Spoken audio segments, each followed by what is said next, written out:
Guys, Larry Chung here for the Trust the Process speaker series. I'm here with my good friend Ian Fraser. Really excited to share his stories and experiences with you guys. So for you guys who don't know, Ian's a golf fitter. He fits golf clubs, founded Tour Experience Golf here in Toronto, TXG. So maybe we'll let Ian share a little bit about himself, how he started TXG, what he did to get to this stage right now, being known as one of the best fitters in the world, and just see what he's up to, moving forward. Appreciate that, Larry. So the journey was a bit of an unconventional one.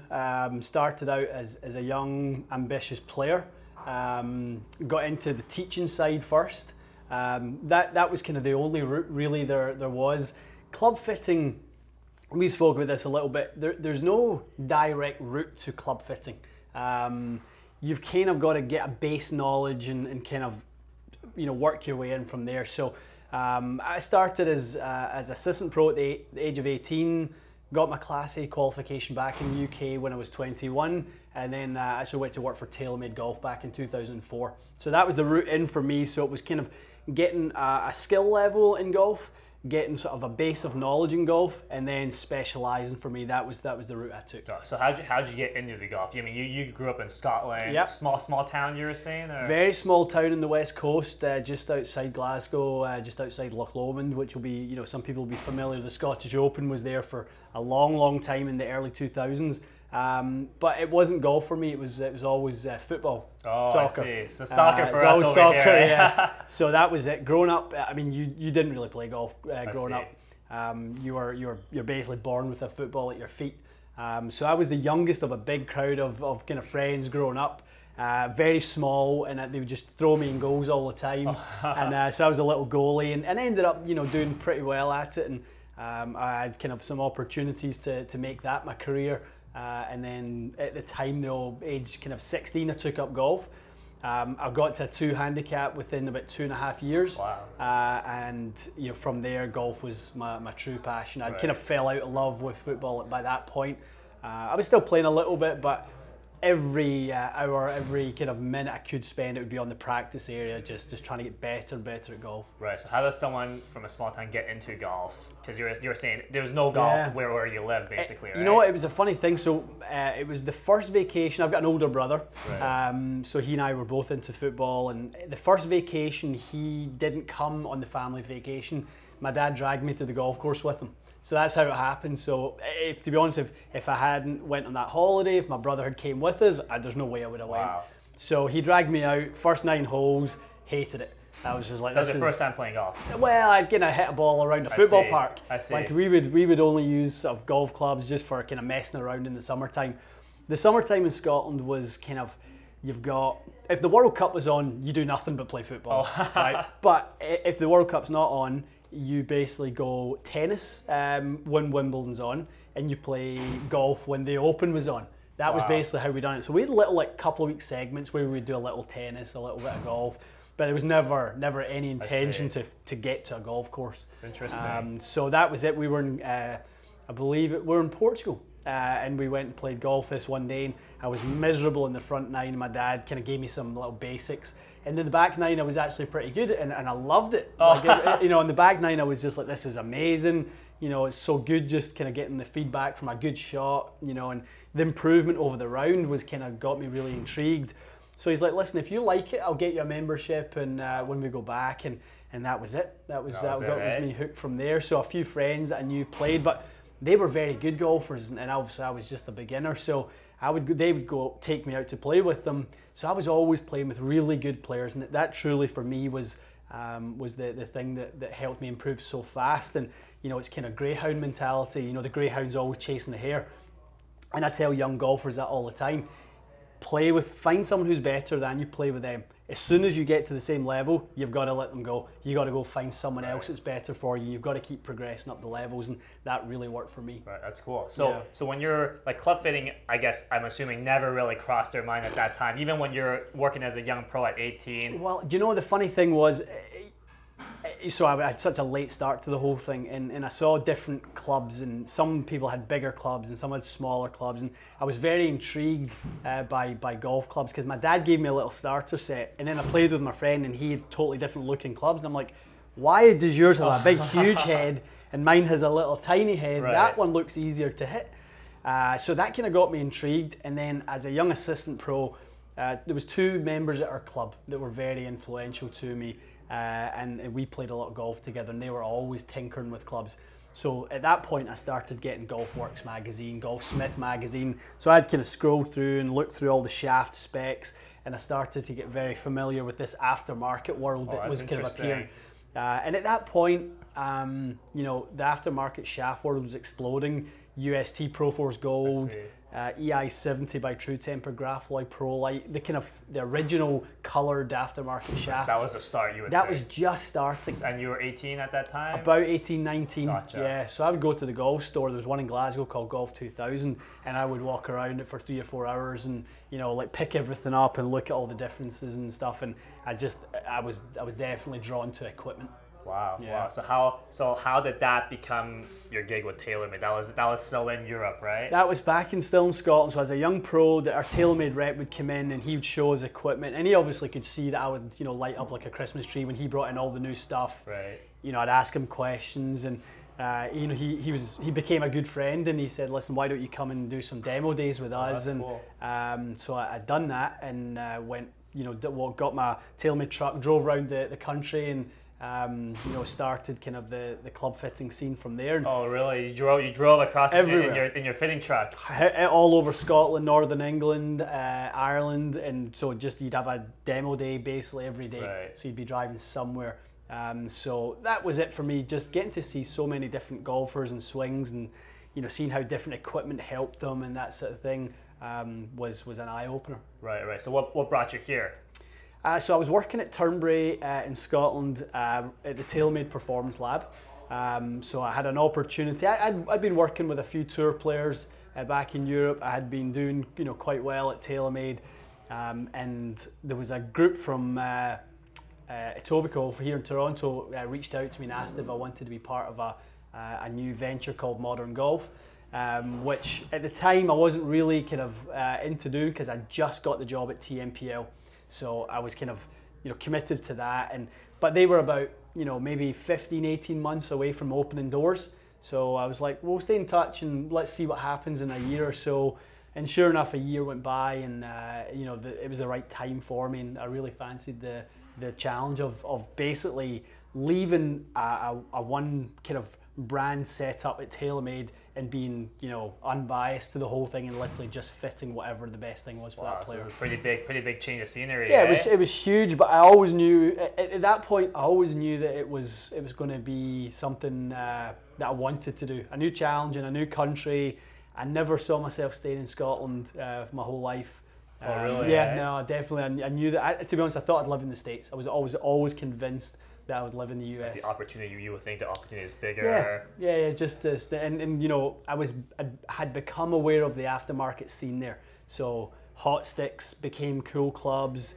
There was a couple other companies, and I was very aware of the work they were doing, and I thought that stuff was, you know, was really cool. There was some really influential people in me back in the UK, and they were sort of getting into that world as well. So it was the route I was always going to go. I just didn't think it would be Canada. I see. So what was the biggest challenges you saw when you first came to Canada? I mean, you've never been to Canada, I'm assuming.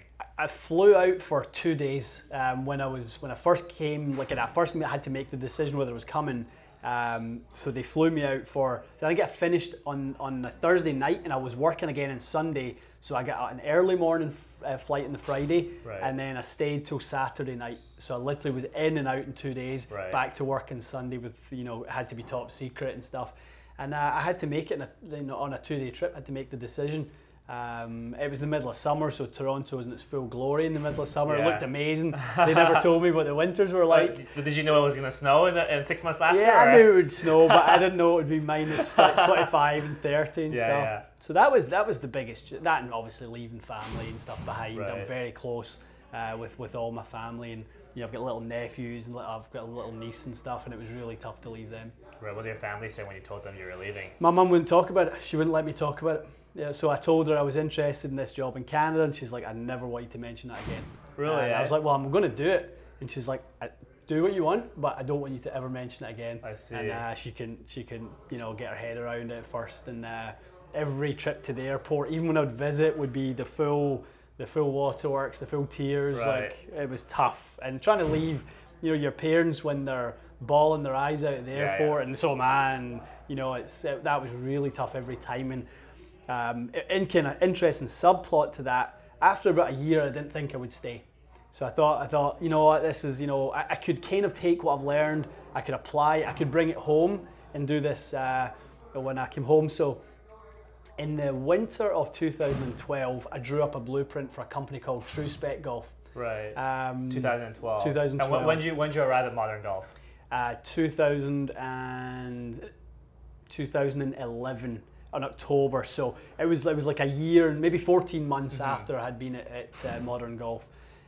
So I thought, you know, what is it that we're doing here? We're finding the true specifications of golf clubs. Okay, we're not, there's no BS, there's none of that. We're telling people, here's what it is. You think your swing weights are this, they're actually that. You think your frequencies are this, they're actually that. So Txg Golf became, you know, what I thought would be the next company that I started. And it turned out that my two partners at Modern Golf, we were going to go and do it together in the US, and through one thing and another, that never happened. I decided to kind of, you know, be a bit more of a lone wolf and steer my own ship, and I had kind of done the whole partners thing, and it was fine, but you know, I prefer a dictatorship to a democracy. No, but I like to live and die by my own decisions. For sure. I want to be my own boss, and I know that my successes are driven by the vision that I have, or our failures are by the making bad decisions. Were you always like that? Yeah, I think so. I think that's why I took to golf. I think going from a football environment with 11 players to golf, I didn't have to rely on anyone else anymore. Right. You know, I was a goalkeeper in football, so I didn't have to worry how the defence played that day, how did the midfield play that day, because if I played well, it was a good score, and that was it. That's all I needed to know, and I was always very happy. And probably the biggest influence on me growing up on that side was my dad. You know, he was you know, successful, you know, entrepreneur, businessman himself, ran a construction company, and kind of, you know, seen him, he's the driving force behind his business, and you're influenced by your environment always, and that was the thing, watching him and how he drove that business from being, he took over from my grandfather, his dad. There was, you know, 4 employees. He you know, got it up to, you know, 35, 40 employees, doing a significant turnover. So he was a huge influence on me, and his work ethic and his drive and dedication were huge. Right. So how did TXG come? How did Tour Experience Golf come about? So I just kind of knew that the Modern Golf sort of venture came to an end.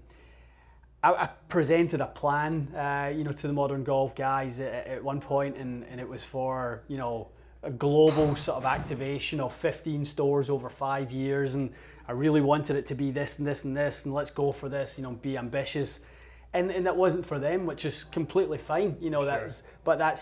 Those are the compromises you have to make if it's a partnership. Right. You know, if I'm the one steering the ship, you know, and I want to turn left, you know, we're turning left. Right. You know, and that was at the point where I went, okay, I want to do something. You know, there's opposition to that thought that this isn't good for me. This isn't, and I'm too young to, you know, to basically just settle for where we're at. And that was kind of it. And you know, they were really happy with having a Toronto store, a Vancouver store. But I kind of felt like, oh, well, if that's what you want, it's job done, because you have both. So that was what drove me then to go, okay, let's man up and go do your own thing. Right. So what was that? So when you quit and you decided to do your own thing, you know, how long was it before from the time you left till you started this? What kind of really the next day, realistically, yeah, like the next day from a conceptual standpoint. So I was kind of always, you know, making business plans and proposals and investor decks and all this sort of stuff. And I didn't go to school for any of that stuff. So this was all stuff that I had to acquire the skills to do that. Like I had zero knowledge of how to run a business until modern golf. And I always like say and look back now and think modern golf wasn't about honing my fitting skills. I already kind of had a decent foundation with that. It was honing my business skills and trying to kind of figure out concepts and things like that, and the model for what would be a successful business, and taking all of that stuff and apply it to TXG, and that's the business we see today. Wow, that's amazing. Yeah, so what is your goal with TXG now? It's been 2 years, 3 years? 3 years in November is what it will be. So I mean, it's a one brick on top of the other approach right now. We're hoping that's going to change. You've always got to obviously proof of concept and all that sort of stuff. Make sure that people are buying into kind of your same beliefs, but at the point we're pretty close to that, we're going to ramp up the stores, ramp up our sort of presence in other countries, and that sort of stuff. That's kind of the next phase for me. Wow. So what's been the biggest hurdle so far in the 3 years, growing TXG? What's been your biggest challenges you faced? There's a lot of challenges to running your own business. I mean, you've got a staff, right? And they have lives, and they sometimes don't, as much as they are phenomenal, fitters and phenomenal people, they have priorities, and their priority isn't always your priority. Right. And that's you got to kind of understand that at times, and I might be cool with getting up at 5 in the morning and going to bed at 2 in the morning. That might be an average day for me, and I'm cool with that because I signed up for that. I just can't have the same expectations of them, so they we just got to understand that, and that's tough at times, because work ethic and that sort of thing is something that really means a lot to me, and sometimes that's not always the same for other people. Of course. So what's been the most rewarding thing these 3 years so far? Seeing the growth, no question. Seeing the growth, hearing the kind things people say about a visit to Tour Experience Golf, because the name is the name for a reason. Mm-hmm. It is an experience. It's to visit with people who have fitted at tour level. It's to have an experience that a tour player would get. The name is thought out for a very specific reason. So we're always very aware that we have to deliver on that front. From the customer walks through the door to the execution of a well-delivered, well-built set, that has to be absolute top-notch. And not just meeting expectations, but exceeding them. That's always our goal. Wow. So also, people who've seen my channel, they would know you guys have a channel as well, Tour Experience on YouTube. How did that come about? Because I think just seeing this for the last 3 years has definitely helped you guys accelerate. It's accelerated massively. Your awareness, not just in Canada, but globally as well, right? So how did that come about? Again, another one of these kind of twist of fate things. There's a coach called Sean Clement. Some people might know he's another YouTube channel that's pretty big. And Sean came in here one day and asked if I would do a video with him on sort of TrackMan versus GC quad. He was interested in buying a quad, I believe. So I thought we were just having a conversation, just a general kind of chit chat. I'd kind of give him, here's radar, here's camera, here's some of the things that they measure from different points of the head, your parameters or this and that. But it wasn't that at all. He wanted me to deliver this on a video. So, he turned up and he had 2 cameras set up, one in the kind of face on, one down the line. And I was like, this is, I didn't know this was what we were doing. So that turned out to be Matt who was doing that for Sean that day. So that was the first time he and I met, and Sean was great, and that was nice to meet him, but I was really impressed with Matt and his professionalism and his setup. And we done a few more videos with Sean, and I got to know Matt a little better. And kind of after a couple of videos, I emailed Matt and said, listen, do you want to get together for a coffee? I think we could do some of this YouTube stuff for TXG. It could really help the business. There's a guy who's a big influence on me, a guy called Gary Vaynerchuk, who's all about content and attention, and if you don't have attention, you have nothing, especially in the digital world we're in now. And that was really it. So I was kind of all in on the whole kind of digital activation, turn TXG into an information platform, knowing that most people would never walk through the door, but at least be a voice in the club fitting world, because there weren't any. For sure. There was a ton of guys in the UK giving opinions on golf clubs, but none of them were true club fitters. They were mostly coaches and people who really were media at this point. I didn't feel like there was any loud voices for club fitting. And not that I was kind of, trying to take that on for club fitting and be the guy, the flag bearer, but I just felt like people had to know more about the value of club fitting. Wow. So if there was no one at that time doing it, what gave you the idea to do it?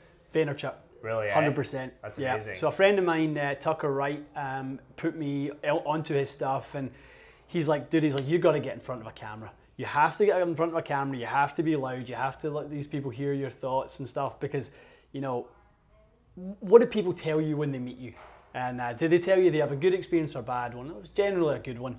And okay, so why don't you grow your audience? YouTube is a platform that allows the world to hear your voice. And it's not only a platform for digital content, it's a search engine. So you can help people who are going, how to find the right putter. Okay, so people literally put that into YouTube, hoping a video comes up. We want to be that kind of voice and that kind of company.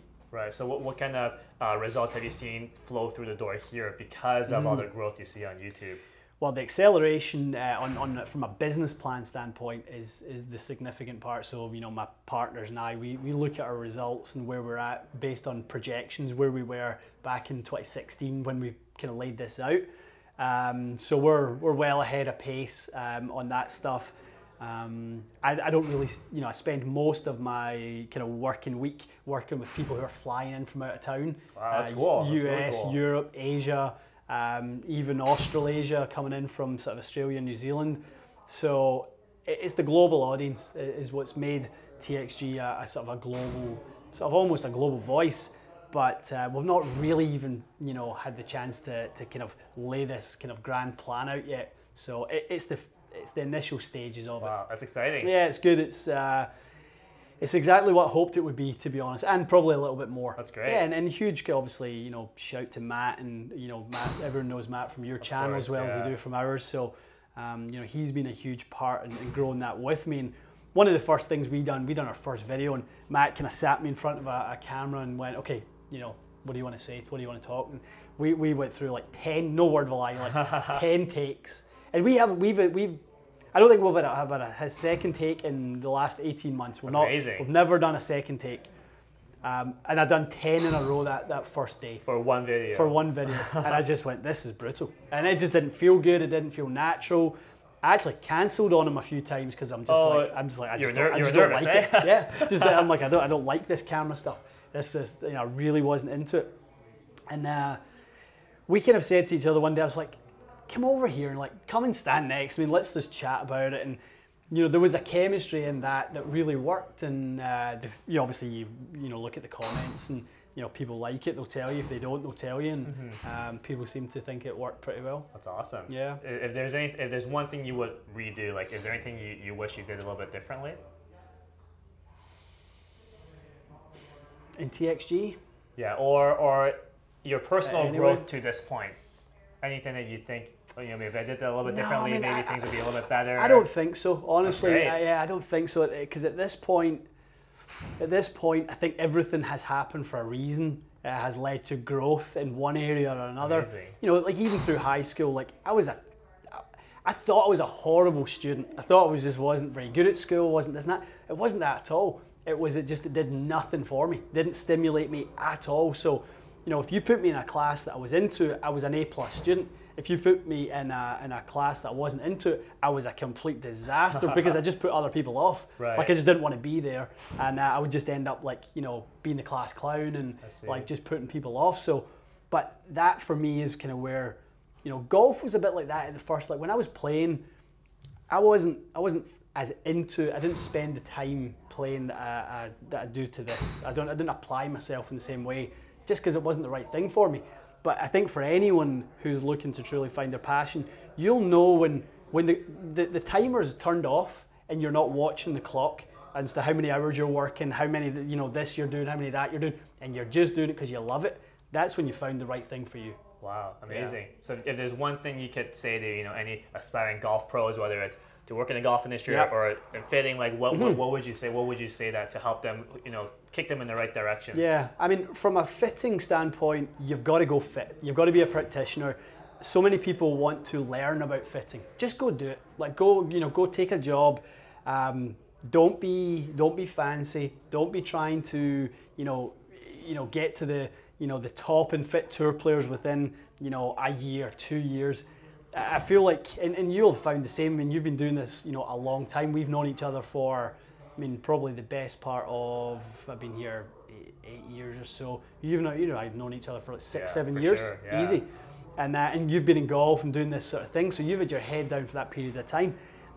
I literally I'd done nothing but kind of took small checks and learned my craft for 10 years. So 18 to 28 was just for me, that was the time I kind of learned this whole thing.